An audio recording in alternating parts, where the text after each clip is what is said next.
Es que yo creo que la autoridad final de la iglesia primitiva era el concilio, no el papa. Y eso, para eso hay evidencias. ¿Qué es lo que, hermano de Gran Moss? A lo largo de la historia y la relación entre el Papa y los concilios, que han sido tema de intenso debate, y quizás como católico te hayas preguntado, ¿qué carajo es un concilio? O más complicado aún, ¿qué entendemos por concilio ecuménico? Muchos hermanos católicos desconocen este instrumento y gran parte de los hermanos separados, en su lucha infinita de legitimar al Santo Padre, dicen que el Papa ocupa un nivel de autoridad inferior al concilio, como es el caso de Asaf, el cual recientemente hizo público algunas afirmaciones en propósito, quien sostiene que los concilios son superiores al Papa en autoridad. Sin embargo, como bien señala el profesor Carlo Manetti, experto en derecho canónico, esta postura es errónea y contraria a la doctrina de la Iglesia. En este video nos basaremos en los conocimientos y argumentos del profesor Manetti para responder a Gabriel Asaf. Exploraremos cómo la autoridad del Papa ha sido siempre reconocida como la máxima autoridad en cuestiones conciliares ecuménicos, incluso cuando éste está compuesto por obispos de todo el mundo. Pero antes, suscríbete al canal, dale like si te está gustando. Recientemente, Gabriel Asaf, un defensor de la doctrina evangélica, dijo lo siguiente, escuchemos. Es que yo creo que la autoridad final de la iglesia primitiva era el concilio, no el papa. Y eso, para eso hay evidencias. Esto lo dijo en ocasión de un diálogo ameno sobre la sola escritura mientras era invitado de José Plasencia en su canal Papista Romanista Podcast. A propósito, le estaré dejando el link al diálogo para que puedan ver este valioso contenido, al cual nos tiene acostumbrado el hermano José Plasencia. A título personal, para mí, uno de los mejores defensores de la fe católica. Como les decía, Asaf sostuvo en ese diálogo que la autoridad del concilio está por encima del Papa. Sin embargo, el profesor Carlo Manetti, en su conferencia Los Concilios Ecuménicos del 1 al 21, aborda en profundidad la relación entre el Papa y los concilios. Entre otras cosas menciona la herejía del conciliarismo que afirma la superioridad del concilio sobre el Papa. Pero ya nos daremos cuenta que el conciliarismo ha sido un error eclesiológico que ha sido rechazado por la Santa Sede a lo largo de la historia. Veamos brevemente qué nos dice el profesor a la pregunta ¿qué es un concilio ecuménico? Yo estaré haciendo la traducción. El que desee después ver el video y entienda italiano, le estaré dejando el link al video original. Escuchemos. En el mundo griego se prefiere el término sínodo en lugar de concilio. Aunque ambos son sinónimos, sin embargo, la Iglesia Católica utiliza estos términos en manera diferente. Los griegos cismáticos solo usan sínodo. El término sínodo proviene del griego sin, que equivale al latín cum, es decir, con o junto, y odos puede traducirse como modo o camino, por lo que sínodo implica una acción colectiva. Esto sugiere que también puede haber un modo individual.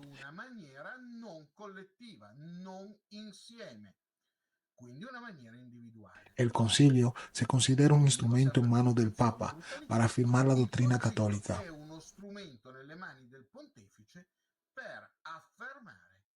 Los sínodos ecuménicos derivan de ecumene, que en griego se refiere al mundo habitado. La solemnidad de los concilios ecuménicos es máxima, ya que el pronunciamiento no se hace de manera solitaria por el Papa, sino que se elige dar mayor solemnidad con la participación de representantes de toda la Iglesia Católica.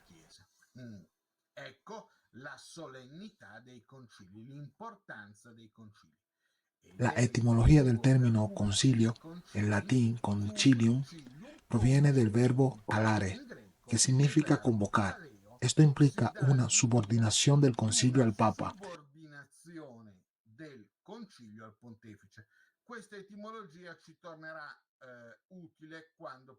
Y esta etimología será útil al hablar de la herejía conciliarista.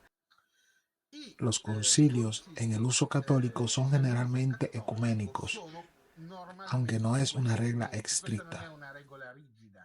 Los concilios ecuménicos se centran en cuestiones doctrinales y son una respuesta solemne de la Iglesia a agresiones, ya sea de herejía o en algunos casos de autoridad política que infringen los derechos de la Iglesia. Por otro lado, los sínodos se utilizan para cuestiones pastorales y disciplinarias, adaptándose a la necesidad de diferentes poblaciones. Como pudimos notar, en síntesis, un concilio ecuménico es un instrumento técnico que el Papa puede usar en una reunión colectiva de autoridades de la Iglesia. Esto le permite dar una máxima solemnidad encabezada o aprobada siempre por el Papa. Entonces, es un instrumento del cual se sirve el pontífice para tratar asuntos generalmente doctrinales, y un mayor análisis etimológico de la palabra nos hace entender que existe un modo individual, o mejor dicho, el Santo Padre, gozando de máxima autoridad, puede decidir por sí solo sin la necesidad de convocar una reunión solemne. Queridos amigos de Grand Mons, espero que hayan entendido hasta aquí qué es un concilio. Me urge, hermanos católicos, que entiendan bien estos conceptos, ya que de no entender bien estarían cometiendo un error, el error así llamado conciliarismo. El error conciliarista. Para entendernos, la postura de Asaph es que la autoridad final en la Iglesia la proporciona el concilio, el cual está por encima del Papa. Pero este error surge solo al final del siglo XIV. Dicho error coge el nombre de conciliarismo. Veamos qué nos dice el profesor sobre este error. La herejía conciliarista. ¿Qué dice sustancialmente? Sobre el hecho de que la autoridad suprema de la Iglesia sea el mismo Cristo, también los conciliaristas concuerdan en esto. La herejía conciliarista sostiene que la autoridad suprema en la tierra de la Iglesia es el concilio, que es superior al pontífice. Por lo tanto, el concilio tiene la posibilidad de destituir al pontífice y las afirmaciones de un concilio prevalecen sobre la del pontífice.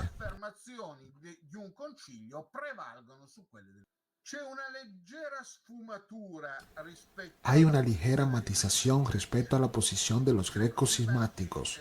Los grecos cismáticos niegan que el Espíritu Santo proceda del Padre y del Hijo, porque la dicción filoque, es decir, y del Hijo, es una dicción papal respecto a la definición conciliar, la cual afirma que el Espíritu Santo procede del Padre. Dicen, por lo tanto, que no reconocen el primado del obispo de Roma sobre un concilio ecuménico que representa a toda la Iglesia.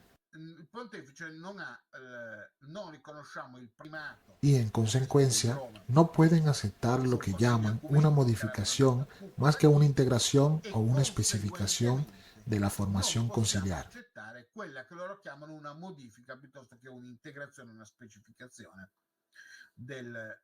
Los conciliaristas van más allá.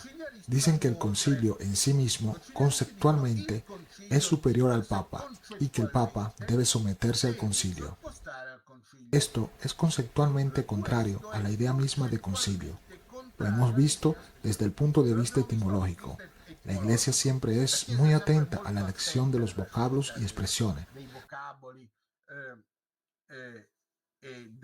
porque el poder de defender la fe de la herejía está en el Papa.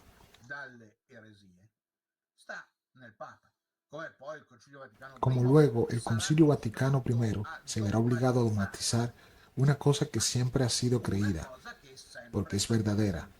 No es verdadera porque siempre ha sido creída. Siempre ha sido creída porque se ha mantenido como verdadera. Por lo tanto, el concilio es un instrumento técnico en la mano del pontífice. Y por lo tanto, el pontífice puede declarar dogma y por ende verdad absoluta que debe ser creída. Una verdad en propio. Piensen por ejemplo a Pío XII con la asunción al cielo de la Santísima Virgen María, que se hizo sin concilio. Maria Santissima. Fatto senza concilio. Può farlo il Papa. Quindi, no hay ninguna diferencia entre una proclamación hecha por el pontífice en sí y una hecha a través de un concilio. Pero el concilio da mayor solemnidad al poder del pontífice. El concilio se comporta, si quieren, como la corte del pontífice. Un soberano puede emitir una ley cuando tiene el poder legislativo o por cuenta propia enviarla al canciller y hacerla publicar, o bien reunirla a la corte y solemnizar esta legislación proclamándola ante toda la corte. Oppure riunire la corte e solennizzare questa legislazione proclamandola di fronte a tutta la corte. Ecco, il concilio ha questa funzione. Aquí el concilio tiene la función de solemnizar y de involucrar obviamente de manera pasiva a los representantes de las diversas iglesias. También en los concilios se discute entre las diferentes figuras, pero la última palabra pertenece al pontefice. Quindi il pontefice prende dai rappresentanti delle chiese. Por lo tanto, el pontífice toma en cuenta las solicitudes de los representantes de la iglesia. Hay un intercambio, normalmente los concilios nacen en respuesta a herejía. ¿Cuál es la respuesta? El pontífice acoge toda la figura de la iglesia, escucha y luego decide a través del concilio. Por lo tanto, la herejía conciliarista, de hecho, invierte la jerarquía y convierte al pontífice en un instrumento del concilio en lugar de que el concilio sea un instrumento del pontífice. E rende il pontefice strumento del concilio al posto che il concilio è strumento del pontefice. Así, esa solemnidad conciliar no se ve como la solemnidad de la iglesia que proclama solemnemente algo, obviamente con su cabeza, el Papa, sino que se ve como la solemnidad del órgano supremo de la iglesia que se convierte en concilio. Viene vista come la solennità dell'organo supremo della Chiesa che diviene il concilio. Hágame saber si le interesa saber más sobre lo que está hablando el profesor y le prometo que le traduzco toda la conferencia. Creo que ya todo está más que claro, pero para poder entrar más en contexto es bueno ver un poco de historia. Pregunta: ¿fue el error del conciliarismo una doctrina que ha siempre existido? ¿O fue una introducción tardía para oponerse a lo que siempre se creía? O mejor dicho, oponerse a la jerarquía de la iglesia, la cual ve en el Papa la máxima autoridad como figura terrenal. Aquí le va un poco de historia. Como ya pudimos ver, el conciliarismo es una doctrina que afirma la superioridad del concilio ecuménico sobre la autoridad del Papa. Esta teoría, que emergió principalmente en los siglos XIV y XV, cuestiona la jerarquía tradicional de la Iglesia Católica. Cuando nos ponemos los anteojos antipapistas, no leemos el mensaje entre líneas, y es que hasta el siglo XIV nadie puso en duda la autoridad del Papa sobre los concilios. Aunque, para ser honesto, en el siglo XI el cardenal Humberto de Silva Cándida planteó una idea fundamental que sentaría las bases del conciliarismo, el cual decía que un papa hereje puede ser juzgado. La idea fue recogida por los canonistas medievales y se incluyó en el decreto Gratiani, el cual establece que el papa no puede ser juzgado por nadie a menos que caiga en herejía. Según esta teoría, si un papa cae en herejía o cisma, puede ser depuesto por un concilio. Esto implicaba que el concilio tenía la autoridad para juzgar al Papa, lo que contradecía la noción del plenitudo potestatis que la tradición atribuía al pontífice. Pero no fue hasta el siglo XIV o XV que esta concepción se desarrolló aún más, especialmente durante el Concilio de Constanza. Los padres conciliares afirmaron que el concilio tiene autoridad sobre el Papa, lo que llevó a la declaración de que un concilio ecuménico puede juzgar y deponer a un Papa hereje. ¿Y cuál fue la reacción de la Iglesia ante esta afirmación? A pesar de la afirmación de la superioridad conciliar, la Santa Sede reaccionó a esta idea en el Concilio Lateranense V. Reafirmó que solo el Papa tiene la autoridad para convocar, trasladar y disolver un concilio, limitando así el poder conciliar y reafirmando la primacía del Papa sobre la Iglesia. Entonces, esto... Yo creo que la autoridad final de la Iglesia primitiva era el concilio, no el Papa. Y eso, para eso hay evidencias. Esto es un error y debe despertar algunos focos en las mentes. Por ejemplo, pregúntate, Porque si este planteamiento de Gabriel Asaf fuera verdad, ¿por qué solo en el tardo 1418 se busca discutir un asunto que según Asaf era la norma en la iglesia primitiva? Esta idea errónea parte del hecho que no conocemos bien lo que significa concilio. Pero hoy, gracias al profesor Minetti, pudimos entender claramente que es un concilio. Entonces, queridos amigos de Gran Moss, si te ha gustado este video, compártelo, reacciona y hazme saber cómo puedo mejorar, ya que estoy comenzando en esto de los videos en la apologética y me gustaría mejorar. Que Dios libre.